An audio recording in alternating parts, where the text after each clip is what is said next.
ठीक है sir. Hello students, हम लोग पढ़ने जा रहे हैं ऊष्मा गतिकी और ऊष्मा रसायन। फिजिकल केमिस्ट्री का एक बड़ा इंपॉर्टेंट टॉपिक है और थ्योरी और न्यूमेरिकल दोनों ही पोर्शंस इसमें प्रेजेंट है। सबसे पहले कुछ डेफिनेशंस। सर ये क्या आ रहा है स्क्रीन पे? ये आ रहा है कुछ, ये आ रहा है this meeting is being recorded वगैरह कुछ। हाँ, मैं कुछ डेफिनेशंस लिख रहा हूं, उसको देखो। पहला है थर्मोडायनेमिक्स या ऊष्मा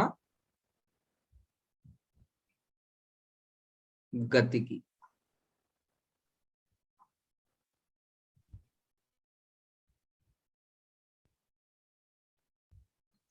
ऊष्मा गतिकी की क्या डेफिनेशन हो सकती है, उसको ध्यान से सुनिए। ऊष्मागतिकी को कहते हैं रासायन विज्ञान की वह शाखा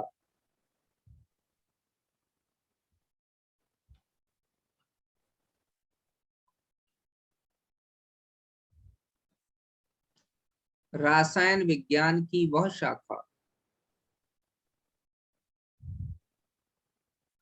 जिसमें ऊर्जा के विभिन्न रूपों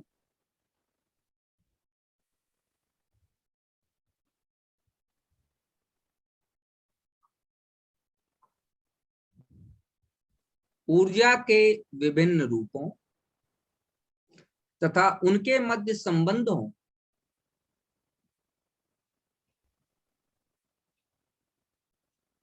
तथा उनके मध्य संबंधों का अध्ययन किया जाता है।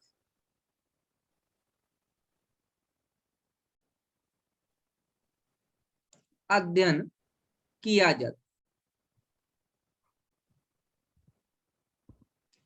ऊष्मागतिकी कहलाती।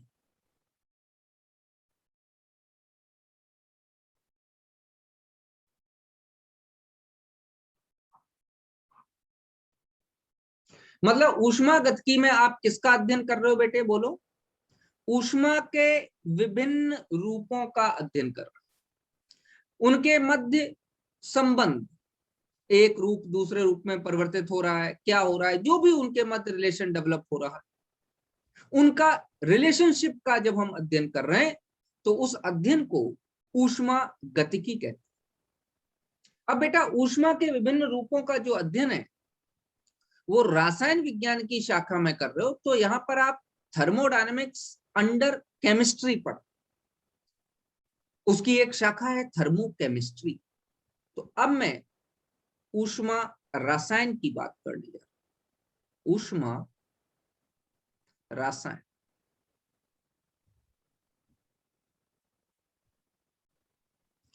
रासायन विज्ञान की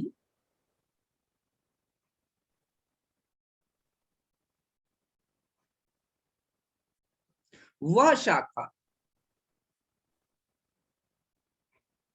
जिसमें रासायनिक अभिक्रियाओं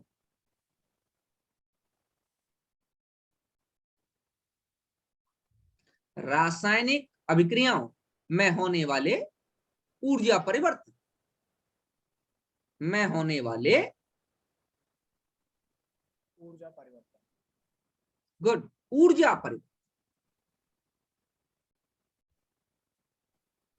परिवर्तन। हिंदी की स्पेलिंग जरा ध्यान से देखना, परिवर्तन कर लो या परिवर्तनों कर लो, का अध्ययन किया जाता।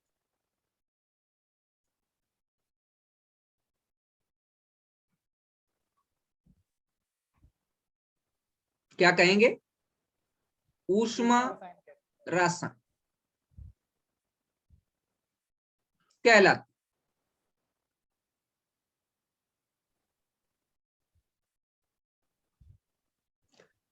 बेटा आपको मालूम है कि रासायन विज्ञान में जो अभिक्रियाएं हो रही हैं वो अभिक्रियाएं एंडोथर्मिक हो सकती हैं, ऊष्मा शोषी, एक्सोथर्मिक हो सकती हैं, ऊष्मा क्षेपी, तो ऊर्जा निकल रही है या ऊर्जा प्रयोग में आ रही है। ऐसा भी हो सकता है कि सामान्य तापक्रम पर हो रही हो। तो इन सब का जब अध्ययन कर रहे हैं रासायन विज्ञान में कि कोई भी रासायनिक अभिक्रिया किस प्रकार से हो रही है, तो उसका अध्ययन ऊष्मा रसायन में।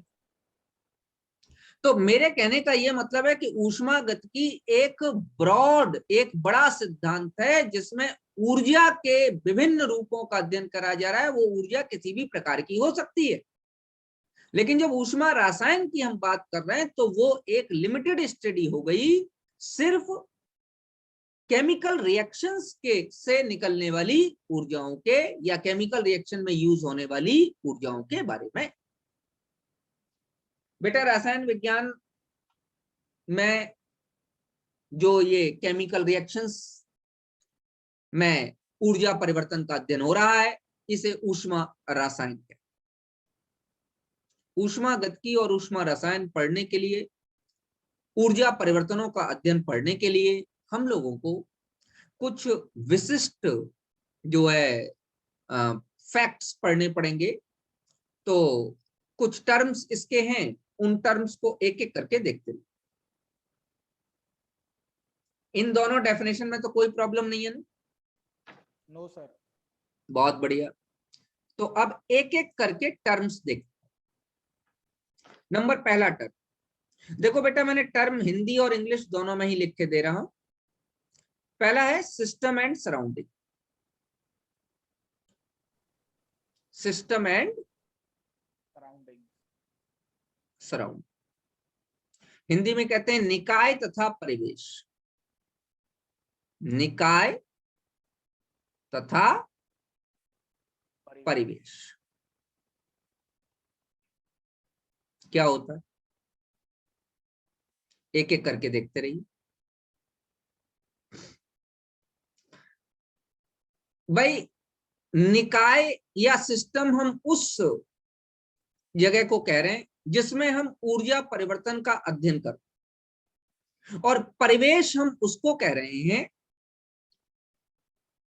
उसके बाहर जितना भी ब्रह्मांड है वह पूरा का पूरा परिवेश है। तो मैं ये कह सकता हूं कि ब्रह्मांड का वह भाग जिसे ऊष्मागतिकीय अध्ययन के लिए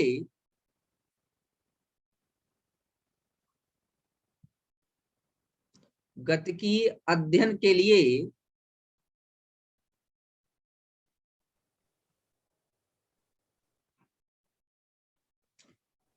चुना गया है या लिया गया है। Yes sir.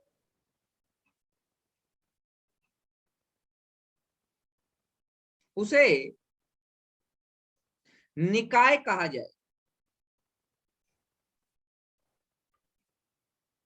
और यहीं आगे बढ़ाए दे रहा हूं, तथा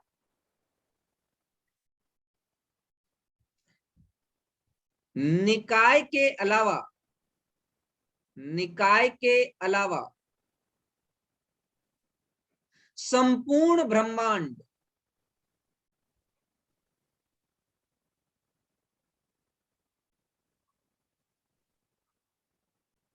परिवेश कहा जाए। परिवेश कहा जाएगा। मैं मान लेता हूं कि एक सामान्य सी बात कि एक चाय के कप को आप लेके चल रहे, आप ये निकालना चाहते हैं इस चाय के कप की ऊर्जा कहां कहां बट रही है, कहां कहां जा रही है, ये सब आप निकालना चाहते हैं। तो वो चाय का कप आपका निकाय हो जाएगा, और चाय के कप के चारों तरफ जो कुछ भी है, आपका कमरे में रखी हुई सारी वस्तुएं, हवा और बाहर जो कुछ भी प्रेजेंट है, वो सब परिवेश कहा जाए। लेकिन एक बात ध्यान रखना है, यहाँ पर ये डेफिनेशन के हिसाब से तो बात सही है, लेकिन अगर प्रैक्टिकल अप्रोच की बात की जाए तो हम इतने बड़े भाग को परिवेश नहीं कह सकते। मैं यही तो कह सकता हूं कि चाय का कप जो रखा हुआ है उसके आसपास के एरिया में थोड़ी सी ऊर्जा परिवर्तन आपको दिखाई दे सकता है।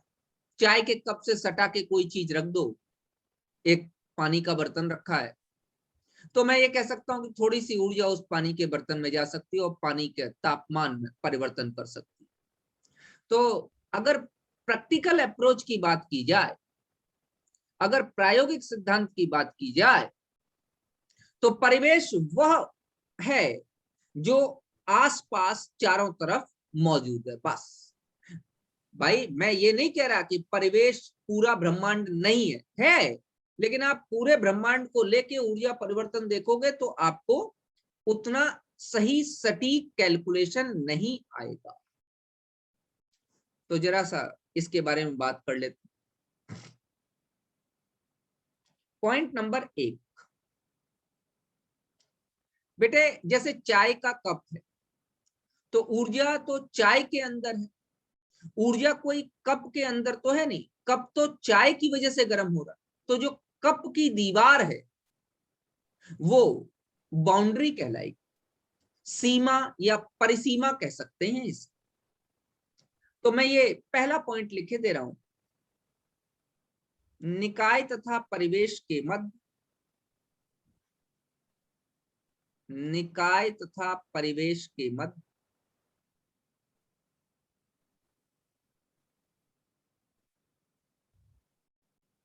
ऊर्जा का आदान प्रदान, या ऊष्मा कह सकते हो, ऊर्जा कह सकते हो, का आदान प्रदान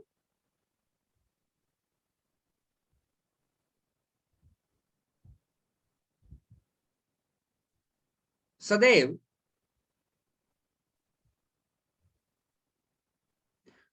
अब बाउंड्री की हिंदी नहीं, सीमा ही कहते हैं इसे हिंदी में। बाउंड्री लिख दूं बेटा?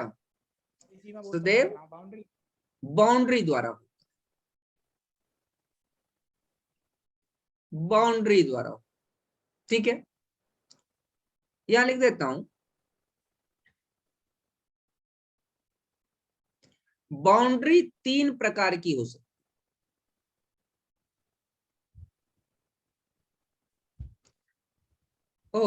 सकती। नंबर पहला, चालक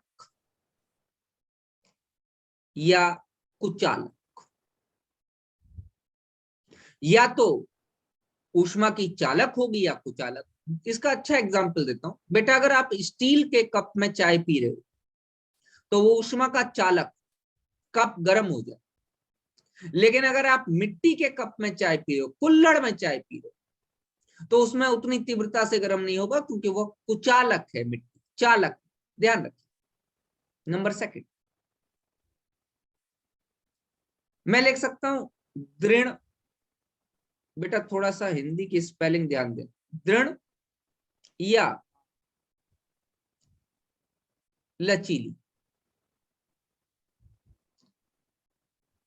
किसी पदार्थ को आप किसी कंटेनर में, जो किसी मेटल का बना हुआ है या किसी ऐसे पदार्थ का बना हुआ है जिसका एक्सपेंशन नहीं हो सकता, उसमें लेके जा रहे हो तो वो दृढ़ है।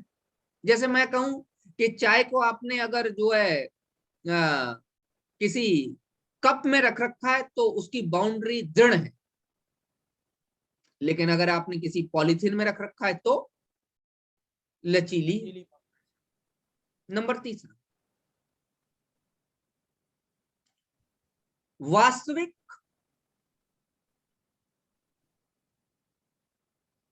या काल्पनिक।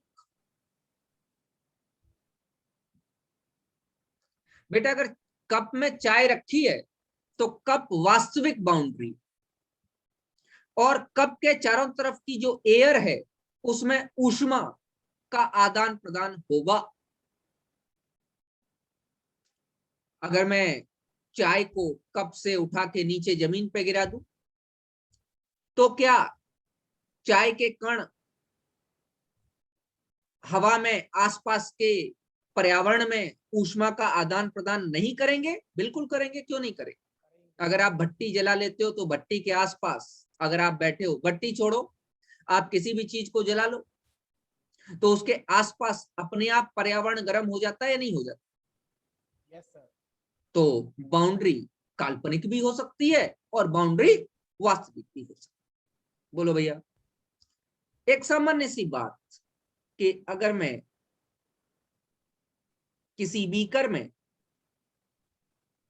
जल ले लेता हूं, पानी ले लेता हूं, किसी बीकर में जल ले लेता हूं, ये अंदर मैंने क्या ले लिया है? जल। किसी भी तापमान पर, मुझे नहीं मालूम किस तापमान पर मैंने लिया, ठीक है ना, मैं कह देता हूं 50 डिग्री सेंटीग्रेड, 60 डिग्री से, किसी भी तापमान पर मैंने जल लिया, ठीक है। तो अब आप मुझे एक एक चीज समझाइए, निकाय कौन सा है? निकाय है जल, जिसका अध्ययन कर रहे हैं। परिवेश कौन सा है बताओ? Sir hello. हाँ, निकाय तो सर ये पात्र हो जाएगा ना। बस यही तो गलती करते हो तुम लोग। निकाय जल है, परिवेश आसपास का वातावरण है, और बाउंड्री, बाउंड्री है बीकर। बीकर ले लो ना, केमिस्ट्री में तो बीकर कह सकते हैं हम। अभी अभी तुम मुझे समझा रहे थे कि सर कप बाउंड्री होगी, तो क्या ये बीकर बाउंड्री नहीं होगी क्या, जल और वातावरण के मध्य? बोलो। तो ये बीकर क्या कहलाएगी? ये बीकर, ये बाउंड्री जो वातावरण से निकाय को अलग, इस बीकर के द्वारा जो हीट है, अगर ये जल 60 डिग्री सेंटीग्रेड पर है और बाहर का वातावरण 30 डिग्री या 25 डिग्री सेंटीग्रेड पर है, तो ऊष्मा का संचरण जल से वातावरण की तरफ हो। क्यों? ऊष्मा उच्च ताप से निम्न ताप की तरफ संचरित होती है। तो यहाँ पे जो बाउंड्री है, वो बाउंड्री क्या है? बीकर। इस बात को ध्यान रखिए। ये बात समझ में आ गई? आपकी आवाज चली जाती है बेटे। हाँ सर समझ में आ गई। कोई प्रॉब्लम तो नहीं है बाउंड्री में? नहीं सर। समझ में आया? बीकर बाउंड्री है, बीकर निकाय नहीं है। निकाय तो है जल। चलिए, अब टाइप्स ऑफ सिस्टम। सिस्टम कितने तरीके के हो सकते हैं? निकाय के प्रकार।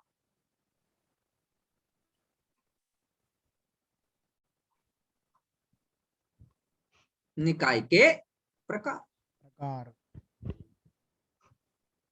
Types of system. सिस्टम्स कितने प्रकार के हो सकते हैं? नंबर पहला, ओपन सिस्टम।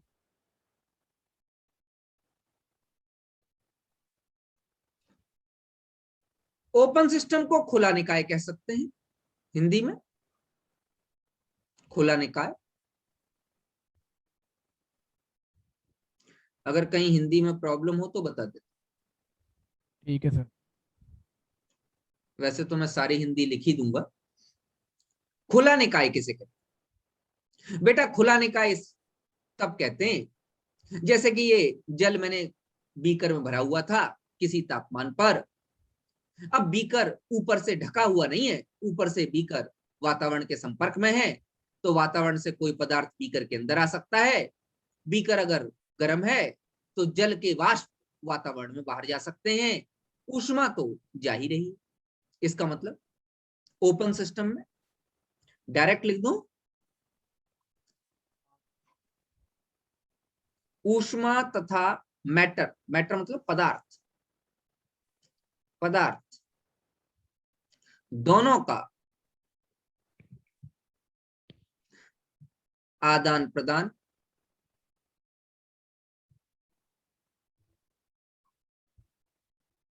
परिवेश के साथ, परिवेश के साथ संभव है। इसको ओपन सिस्टम कहते हैं। अच्छा, ओपन सिस्टम में कोई एग्जाम्पल आप मुझे बता सकते हैं? पहला एग्जाम्पल तो ऊपर आपके सामने लिखा ही है कि किसी पदार्थ में, खुले पात्र में कोई द्रव भर दो, चाहे जल भर दो, चाहे चाय भर दो, चाहे दूध भर दो, किसी ओपन पात्र में आप भर दो। तो आपके पास एग्जाम्पल जो हो जाएंगे, मैं आगे के पेज पे लिख के दे रहा हूं, कुछ एग्जाम्पल देखते चलते हैं। पहला, खुले पात्र में द्रव। दूसरा,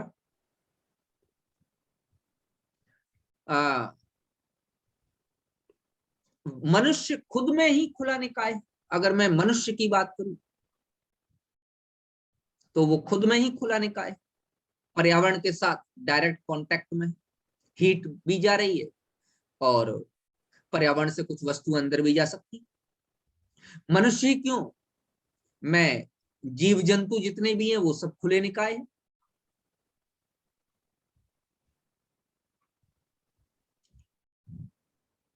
जीव में मैं सिर्फ एनिमल्स की बात नहीं करता, प्लांट्स भी खुले निकाय।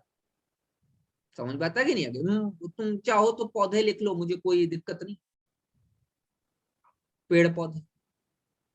लेकिन यहाँ पेड़ पौधे लिखना कोई मतलब की चीज नहीं है, क्योंकि जीव तो होते ही है, जीवन तो है ही है ना पेड़ पौधों में, जो हाँ कुछ सर। है। तो वो सब, ये सब खुले निकाय वाली बात। अच्छा बेटे, नंबर सेकंड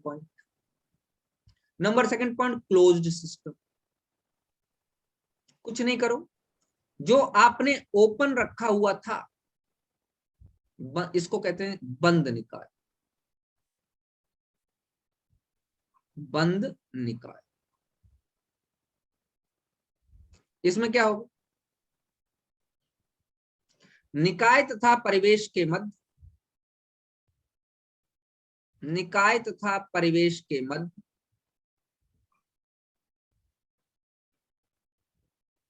सिर्फ ऊर्जा का आदान प्रदान संभव है।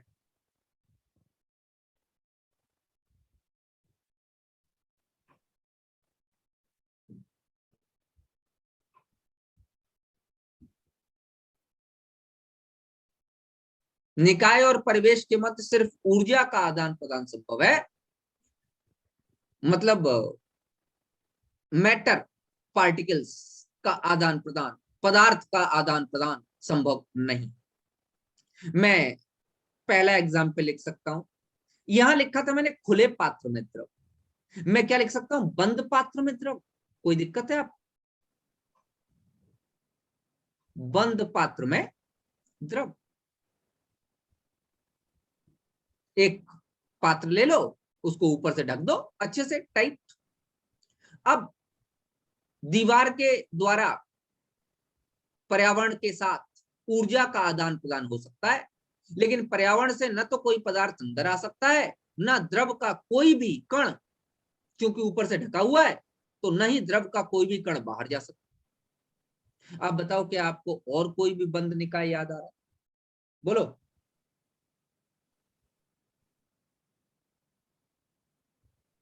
हो सकते हैं सर बहुत सारे, याद अभी तो बताओ। ध्यान नहीं आ रहा है। मैं बता रहा हूं, पढ़ो।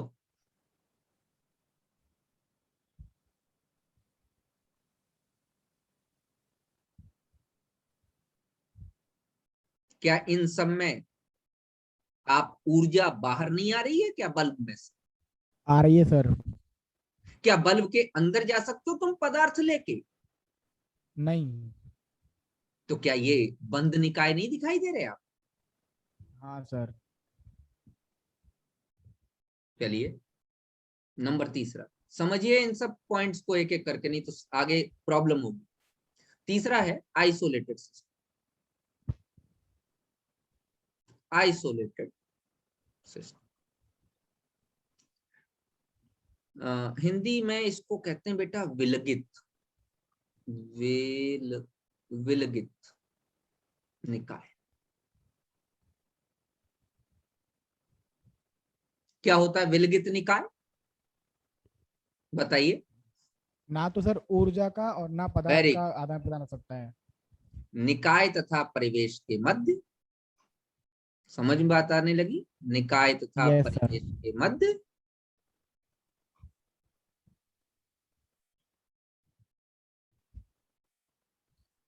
ना तो ऊर्जा और ना ही पदार्थ। पदार्थ का आदान प्रदान संभव होगा। नहीं है, होगा। पहले ही ना लिख दिया तो आगे नहीं लिखने की जरूरत नहीं। हाँ सर। इसमें एक इंपॉर्टेंट बात मैं आपको लिखाई दे रहा हूं कि आइसोलेटेड सिस्टम हाइपोथेटिकल है। आज तक कोई भी सिस्टम 100% आइसोलेटेड सिस्टम नहीं है। मैं लिख देता हूं, ऐसे लिखूं, 100% isolated system not is exist. Not possible. आज तक तो नहीं बना, लेकिन इसका फिर भी एक आध एग्जाम्पल मैं, थर्मस है सर। थर्मस फ्लास्क, हाँ। टी ले लो, टी इन थर्मस। Thermos flask. ये तो समझ लोगे ना, ये मत कह देना सर ये हिंदी में ये अंग्रेजी में लिखा दिया। हाँ, हाँ सर। टी इन थर्मस फ्लास्क। लास्ट। तो घंटे, 2 घंटे, 4 घंटे, 5 घंटे या 10-20 घंटे के लिए मैं मान सकता हूं कोई बहुत अच्छा आपने थर्मस फ्लास्क बना लिया, लेकिन फिर भी तापमान में परिवर्तन होगा। ऐसा नहीं हो सकता कि तापमान में परिवर्तन ना हो, और तापमान में परिवर्तन हो रहा है इसका मतलब ऊर्जा का आदान प्रदान हो रहा है। भले ही ऊर्जा के आदान प्रदान की दर बहुत कम हो गई हो, परंतु हो रहा है। इसलिए बेटा ध्यान देना, आइडियल थर्मस फ्लास्क बनना संभव नहीं। नहीं है। चलिए, 3 तो ये मैंने बता दिया। चौथा, चौथे का मैं कोई आपको डेफिनेशन नहीं लिखाऊंगा, बहुत ही सामान्य सी बात है। Homogeneous system. होमोजीनियस मतलब समांगी। समांगी मतलब एक ही पदार्थ हो, हाँ। एक ही तरीके के सारे गैस हो, सारे लिक्विड हो, सारे सॉलिड हो। रे ये बात तो समझ में आ रही है। तो समांगी निकाय की अगर मैं बात करूं,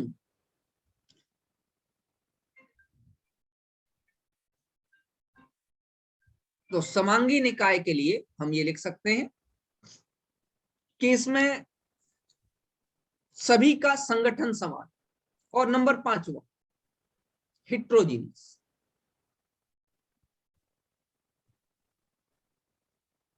सिस्टम, और इसको कहते हैं विषमांगी।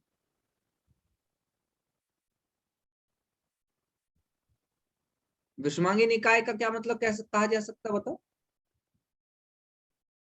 विषमांगी अलग निकाय में अलग पदार्थ। अलग अलग, समझ बात आ रही नहीं आ रही उनको, उनका संगठन समान नहीं। देखो विषमांगी निकाय में एक मैं ये नहीं कह रहा कि आप सारे गैस की बात करो या सारे सॉलिड की बात करो, इन सब की, या आप विषमांगी निकाय में एक सॉलिड एक गैस की बात करो तभी विषमांगी है, नहीं ऐसा नहीं। विषमांगी में मैं एक एग्जाम्पल आपको देना चाहता हूं, जैसे कि एक एग्जाम्पल ये भी विषमांगी हो जाएगा कि विभिन्न ठोसों का मिश्रण, विभिन्न प्रकार के ठोसों का मिश्रण,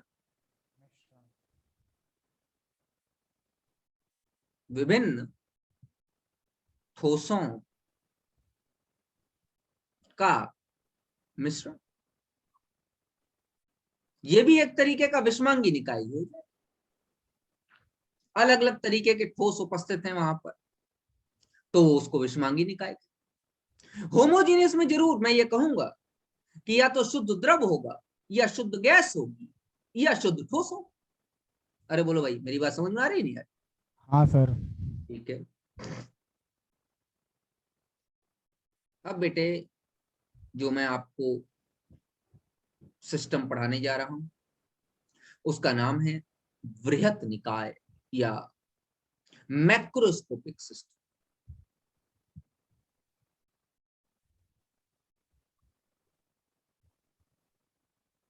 मैक्रोस्कोपिक, कम। हिंदी में कहते हैं वृहत। वृहत सही लिखा है मैंने? हाँ सर, वृहत। दे आएगा शायद तक की जगह। हम्म। हाँ सही है, कोई दिक्कत नहीं सर। स्पेलिंग देख लेना भैया हिंदी। हाँ कोई दिक्कत नहीं सर। वो सूक्ष्म का वही तो है सर, ये अपोजिट। हाँ, बहुत वृहत, मैक्रोस्कोपिक सिस्टम।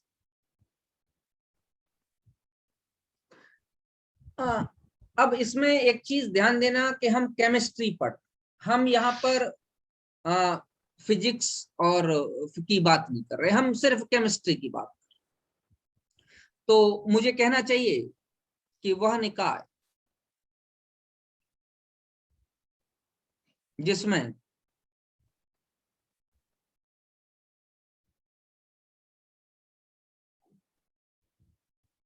अनेक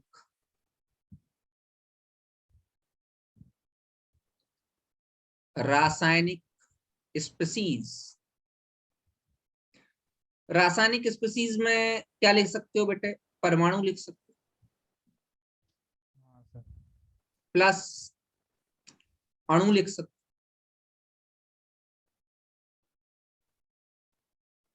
आयन लिख सकते हो, मुझे कोई दिक्कत। अनेक रासायनिक स्पीसीज उपस्थित होती हैं, उपस्थित होती हैं वृहत। सर एक बात समझ में नहीं आई मेरे को। बोलो बेटा। ये सर होमोजीनियस सिस्टम और हेट्रोजीनियस है, तो ये जो मतलब ये सिस्टम्स हैं, तो ये क्या मतलब अलग अलग पदार्थ, आपने लिखा है कि विभिन्न ठोसों का मिश्रण। हाँ, तो विभिन्न विश्व। ठोसों का मिश्रण, जैसे अगर हम एक पात्र बनाए अगर, तो मतलब उसमें से पीतल वाला लोहा मिला कैसे? हाँ हाँ, बिल्कुल सही, विभिन्न प्रकार के अच्छा। ठोस ले लो, या आप इस तरीके के ले लो कि कुछ ठोस ऐसे हो जो कंडक्टर हो, कुछ हो नॉन कंडक्टर हो। अच्छा ठीक है सर। वृहत निकाय में जिसमें हम सिर्फ केमिस्ट्री की बात कर रहे हैं यहाँ पर, तो उसमें परमाणु, अणु, आयन बहुत सारे अगर उपस्थित होंगे तो उसे वृहत निकाय कहेंगे। एक ऐसा निकाय जिसमें विभिन्न प्रकार के पदार्थ उपस्थित हैं, परमाणु भी हैं, अणु भी हैं, आयन भी हैं, इनको हम लोग जो है वृहत निकाय कहा जाता है। ठीक है, आगे बढ़ाऊं? हाँ सर। इसी में लिखिए वृहत निकाय के, वृहत निकाय के गुणधर्मों को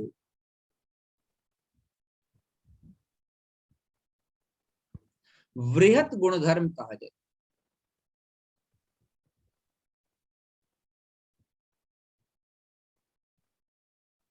वृहत गुणधर्म कहा जाता है।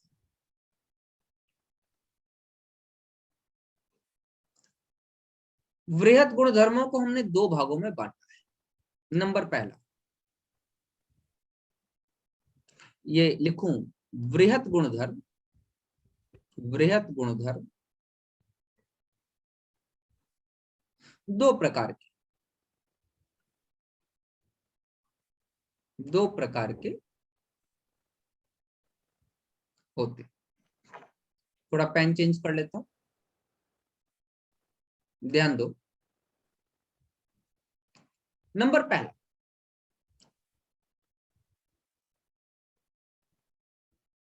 गहन गुणधर्म।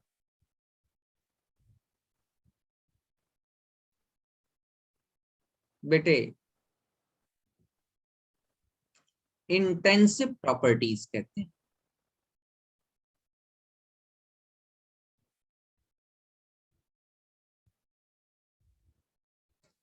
गहन गुण या इंटेंसिव प्रॉपर्टीज, वे ऊष्मागतिकीय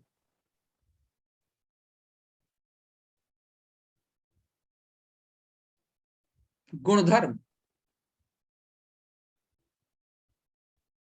जो पदार्थ की मात्रा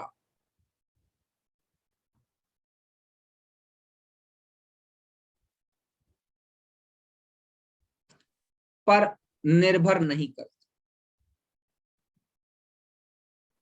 निर्भर नहीं करते।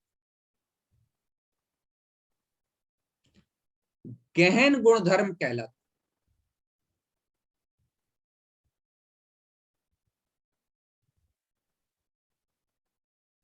गहन गुणधर्म कहलाते।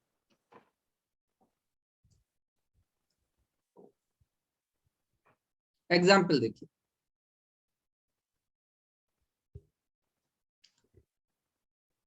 मैं कहता हूं ताप, दाब,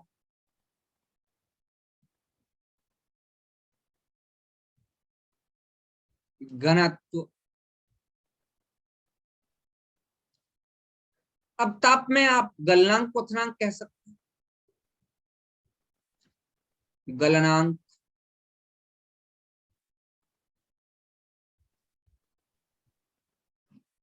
क्वथनांक, विस्कोसिटी,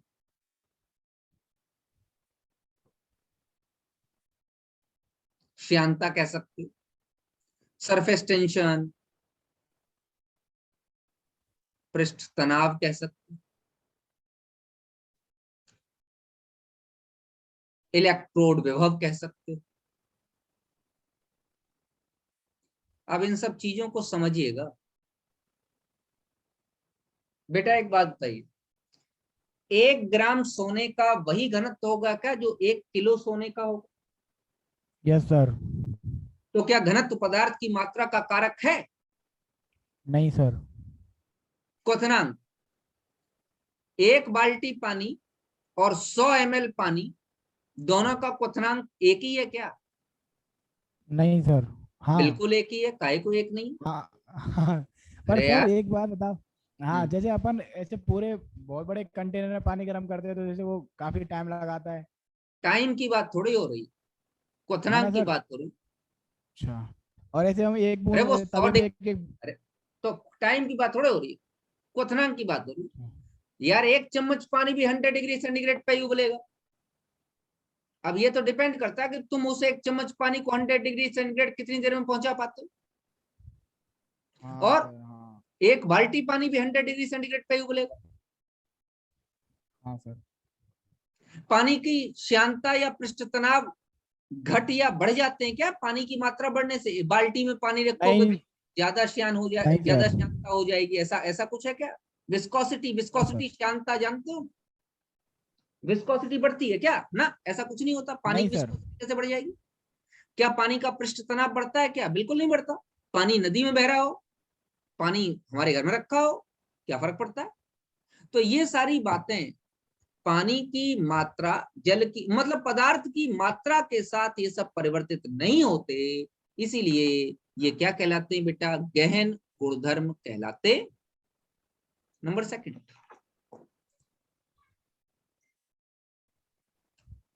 नंबर सेकंड इज, ध्यान दीजिएगा, विस्तीर्ण गुणधर्म। तो दूसरा है विस्तीर्ण गुणधर्म। तो हेडिंग डालिए, नंबर सेकंड, विस्तीर्ण गुणधर्म, हिंदी में विस्तीर्ण गुणधर्म। ठीक इसका उल्टा। उल्टा। अब विस्तीर्ण गुणधर्म को ये कह सकते हैं कि पदार्थ की मात्रा का कारक, इसको कहते हैं एक्सटेंसिव प्रॉपर्टी।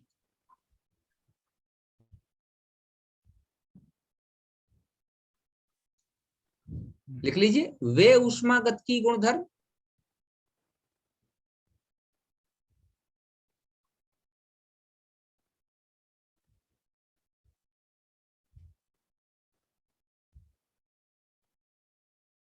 जो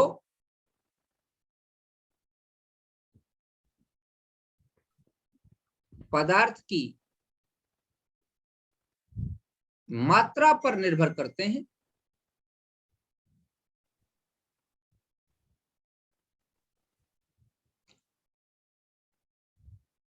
विस्तीर्ण गुणधर्म कहलाते हैं।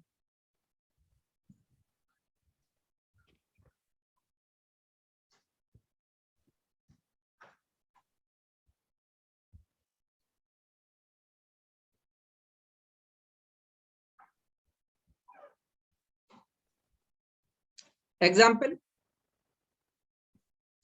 आयतन,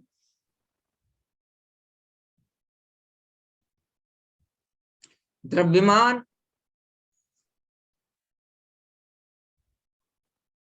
मोल, नंबर ऑफ मोल्स, या हीट, हिंदी में आप ऊष्मा कहते हैं, आंतरिक ऊर्जा, आंतरिक ऊर्जा, गिब्स मुक्त ऊर्जा, गिब्स मुक्त ऊर्जा,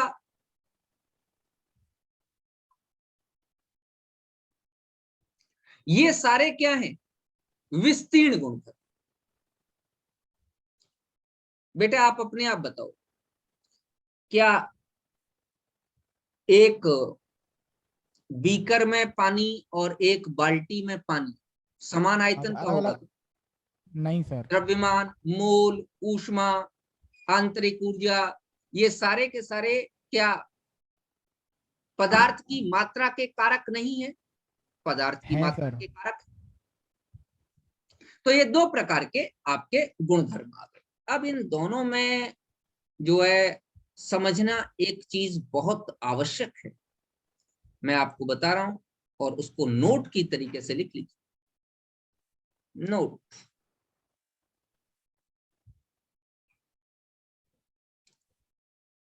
बेटे जो गहन गुणधर्म है, जो पदार्थ की मात्रा के कारक नहीं है, उनको जोड़ा या घटाया नहीं जा सकता,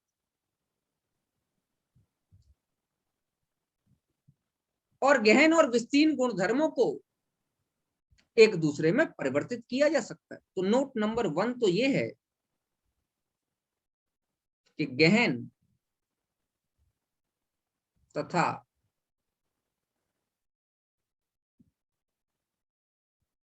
विस्तीर्ण गुणधर्मों को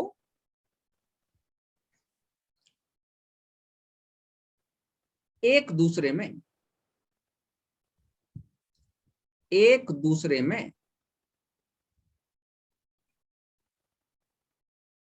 परिवर्तित किया जा सकता है।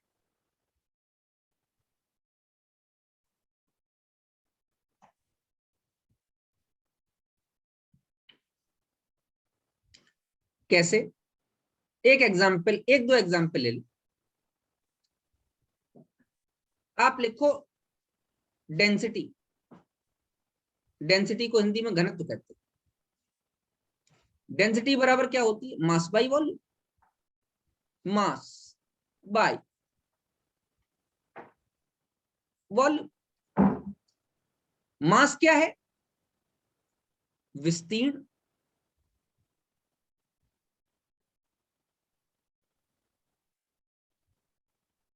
वॉल्यूम क्या है? विस्तीर्ण। हाँ सर। डेंसिटी क्या है? गहन। गहन। तो अगर मैं डेंसिटी में वॉल्यूम का मल्टीप्लाई कर दूं, डेंसिटी एक गहन गुणधर्म थी, इसमें अगर मैं वॉल्यूम का मल्टीप्लाई कर दूं तो क्या ये हाँ सर। विस्तीर्ण गुणधर्म में परिवर्तित नहीं हो जाएगी? बिल्कुल, मास बन जाएगा। मास एक विस्तीर्ण गुणधर्म है। अरे भाई, डेंसिटी में वॉल्यूम को मल्टीप्लाई करो, डेंसिटी इंटू वॉल्यूम क्या हो जाएगी? मास। हाँ डेंसिटी सर। खुद में क्या थी? गहन गुणधर्म थी। हाँ अगर मैं वॉल्यूम का मल्टीप्लाई कर दूं तो मास बन जाती, मतलब वो एक विस्तीर्ण गुणधर्म में परिवर्तित हो जाती। तो मैं यही कह रहा हूं, गहन को विस्तीर्ण में या विस्तीर्ण को गहन में परिवर्तित करना संभव है। उनको आसानी से एक दूसरे में परिवर्तित किया जा सकता है। एक आध और देख लो। मैं कह रहा हूं, एक फॉर्मूला आप लोग ने इलेक्ट्रोकेमिस्ट्री में पढ़ा होगा, एग्जाम्पल दे रहा हूं। Delta G is equal to minus n F E से। पढ़ा या नहीं पढ़ा? हाँ सर, पढ़ा है। डेल्टा जी क्या है? मुक्त ऊर्जा, गिब्स गिफ्ट मुक्त। गिफ्ट गिफ्ट मौजूद था। ई सेल क्या है? इलेक्ट्रोड विभव। Electrode potential.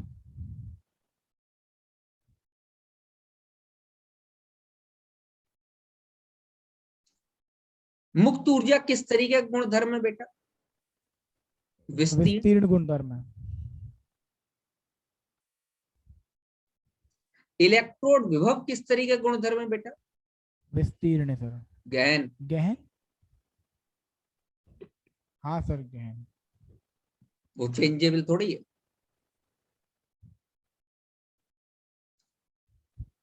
ऐसा थोड़ी है कि मास चेंज होने से इलेक्ट्रोड विभव में परिवर्तन हो जाए। हाँ सर, सेम ही इलेक्ट्रोड रहेगा विभव ये तो। मास का फैक्टर नहीं है। तुम इलेक्ट्रोड विभव निकालने के लिए भार निकालते हो क्या किसी चीज का? नहीं सर। भार पे कहां निर्भर कर रहा है? तो यही मैं समझाना चाहता हूं कि विस्तीर्ण को गहन में और गहन गुणधर्म को विस्तीर्ण गुणधर्म में आसानी से परिवर्तित किया जा सकता। और दूसरा पॉइंट मैंने आपको क्या बताया बेटे? गहन गुणधर्मों को जोड़ा या घटाया नहीं जा सकता। ये बात ध्यान रखिएगा। Point number 2।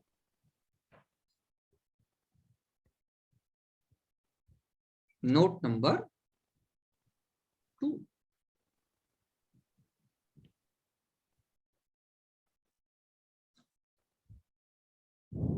गहन गुणधर्मों को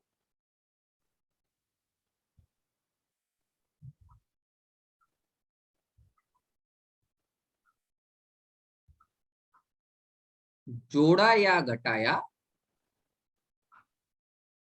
नहीं जा सकता।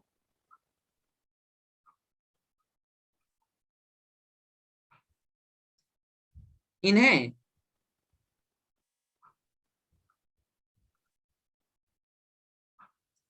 जोड़ने या घटाने से पूर्व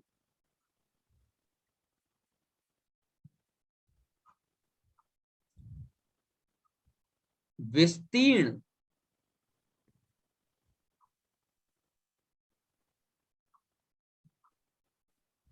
गुणधर्मों में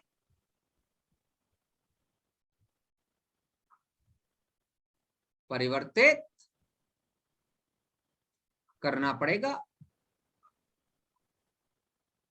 इसको मैं एक सामान्य से एग्जाम्पल से आपको समझा सकता हूं। सामान्य सा एग्जाम्पल मैं ये देना चाहता हूं कि मान लीजिए कि आपने 100 ग्राम सोने में 50 ग्राम चांदी मिला दी। ठीक है। अब आपका एक एलॉय बन गया, आपकी एक मिश्र धातु बन गई सोने और चांदी। तो क्या करोगे? उस मिश्र धातु का घनत्व क्या सोने और चांदी के घनत्व को जोड़ के बताओगे क्या? क्या नहीं यह सर। संभव है? नहीं। तो ये ध्यान रखिएगा, घनत्व हुआ, गलनांक हुआ, क्वथनांक हुआ, इन सब चीजों को जोड़ के नहीं बताया जा सकता। आपने वाटर में इथाइल अल्कोहल मिला दिया, तो क्या बने विलयन का क्वथनांक वाटर के क्वथनांक और इथाइल अल्कोहल के क्वथनांक को जोड़ के बताओ या घटा के नहीं बताओ? सर। नहीं, ऐसा नहीं। तो गहन गुणधर्मों को जोड़ना या घटाना संभव नहीं है, इस बात को ध्यान रखें। Next heading,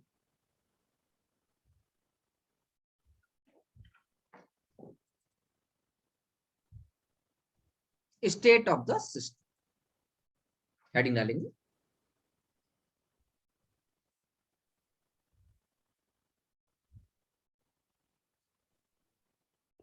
state of the system.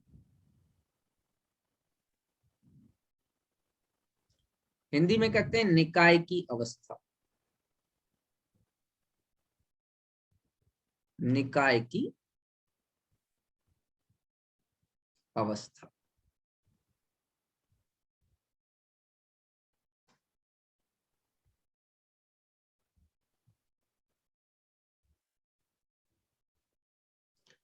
लिखिए, निकाय की अवस्था का तात्पर्य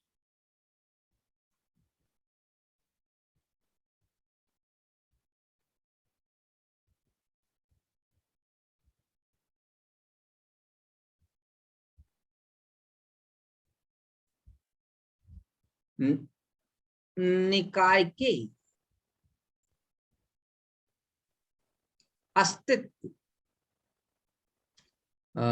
अस्तित्व आधा सा बने, अस्तित्व की उस दशा से है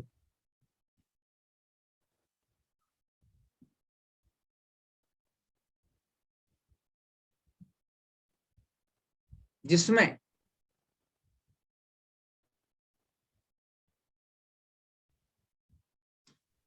उसके ऊष्मागण, उसके ऊष्मागतिकी गुणधर्मों के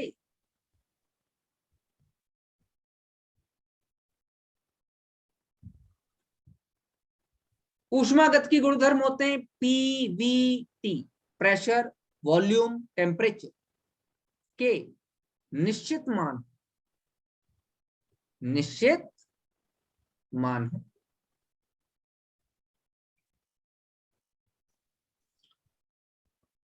और यदि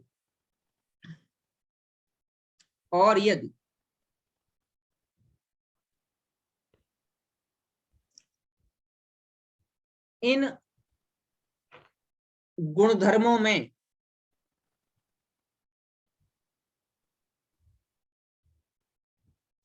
परिवर्तन कर दिया जाए, अभी समझाता हूं, पहले लिखिए, परिवर्तन कर दिया जाए तो निकाय की अवस्था भी परिवर्तित हो जाए।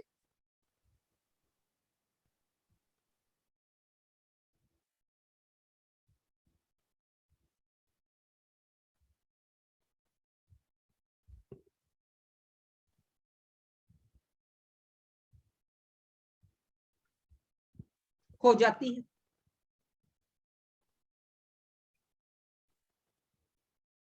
जिसे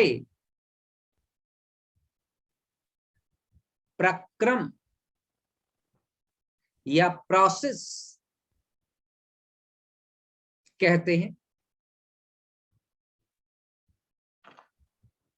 अब इसको जरा समझिएगा,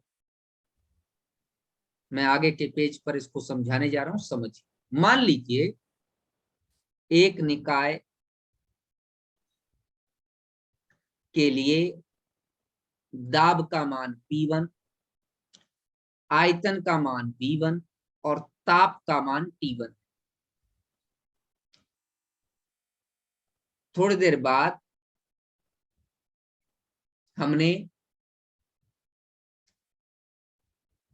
इसको तो P1 ही रहने दिया, इसको V2 कर दिया और इसको T2 कर दिया। बात समझ में आ गई? तो क्या हाँ। कुछ परिवर्तन किया? हाँ, परिवर्तन किया। ये अवस्था इनिशियल स्टेज,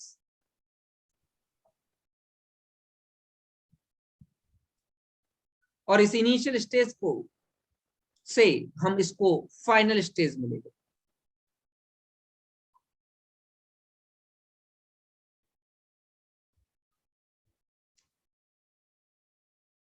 बेटे ध्यान दीजिएगा, यहां से यहां तक जो हम ले गए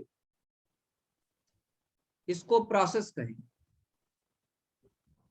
और यहां मैंने बहुत ध्यान से परिवर्तन किया है, पी को चेंज नहीं किया, पी कांस्टेंट है, इसीलिए इस प्रक्रम को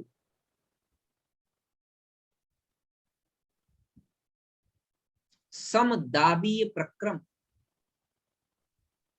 या आइसोबारिक प्रोसेस कह सकते हैं। मेरी बात समझ में आ रही नहीं आ रही? आपने यस सर। ताप समान रखा, आयतन और ताप में परिवर्तन किया, तो इस तरीके के प्रक्रम को, तो अब आपको थोड़ी बहुत बातें समझ में आने लगी, क्योंकि ये सारे प्रोसेस के बारे में आपने सुन रखा है, समतापीय, समदाबीय, सम आयतनी, चक्रीय प्रक्रम, इन सब के बारे में आपने पढ़ा। हाँ सर। तो निकाय की अवस्था का क्या मतलब? भाई इनिशियल स्टेज प्रारंभिक अवस्था, फाइनल स्टेज अंतिम अवस्था। भाई ये प्रारंभिक, वैसे इतनी हिंदी की जरूरत नहीं होगी आप लोगों को, हाँ सर, इतनी कोई जरूरत नहीं भले इसकी तो। प्रारंभिक अवस्था, इसको क्या कहेंगे? अंतिम अवस्था। अंतिम अवस्था।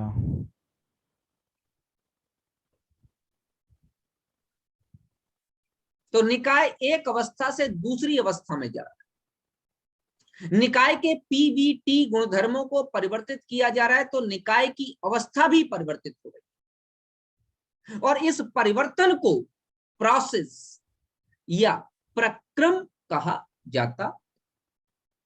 बोलो भैया, मेरी बात समझ में आ गई? हाँ सर।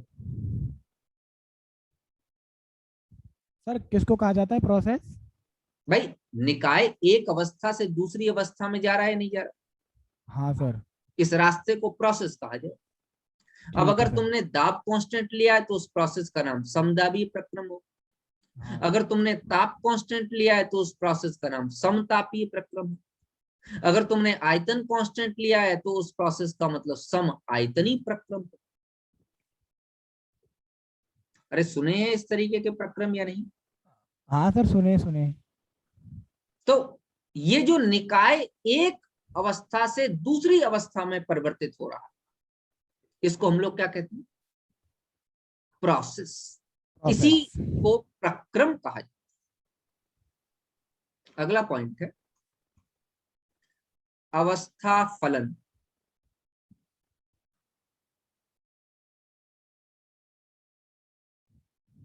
अवस्था फलन,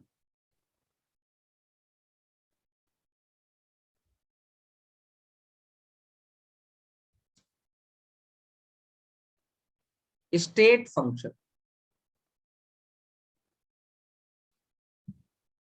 ध्यान दीजिए, वे ऊष्मागतिकीय गुणधर्म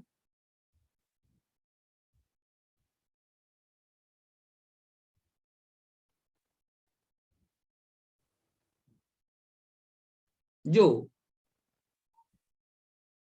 निकाय की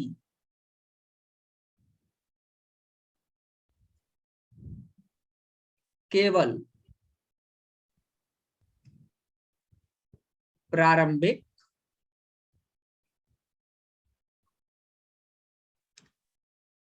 और अंतिम अवस्था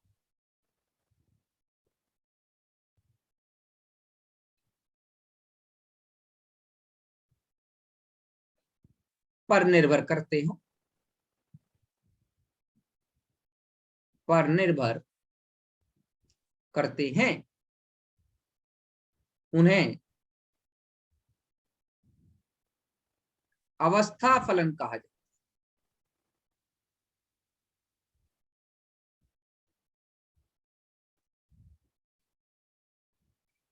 मतलब इससे कोई मतलब नहीं है कि निकाय प्रारंभिक से अंतिम अवस्था में किस रास्ते से आया है या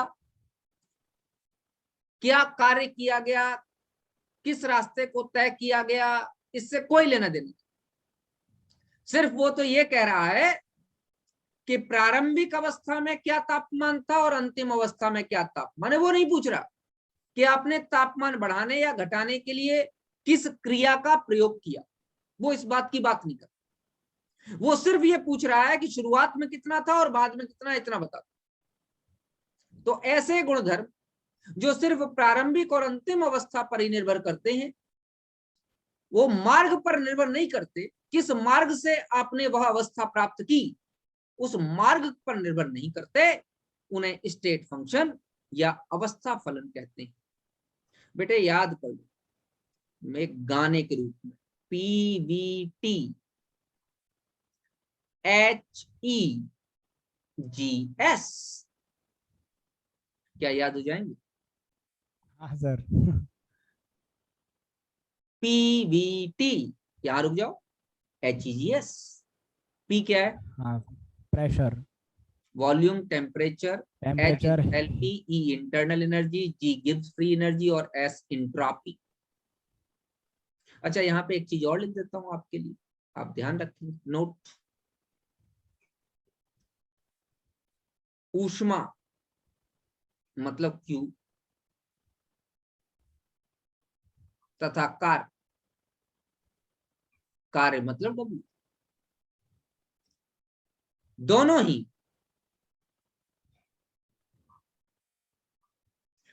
पथ फलन,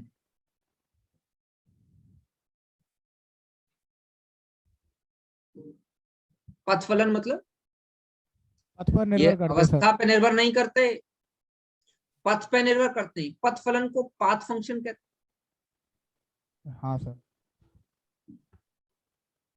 ये अवस्था पे निर्भर नहीं कर रहे, ये पाथ पर निर्भर। ये मैंने आपको आज बेटा इनिशियल इसकी कुछ डेफिनेशंस लिखाई। हाँ अब सर। मैं आपको नेक्स्ट डे ये बताऊंगा कि कितने तरीके के आपके प्रक्रम हो सकते हैं। तो अगली क्लास, आज की क्लास यहीं रोकेंगे, अगली क्लास में मैं आप लोगों को ये बताऊंगा कि टाइप ऑफ प्रोसेस कौन कौन से। तो मिलते हैं आपसे नेक्स्ट क्लास। ठीक है सर, थैंक यू सर।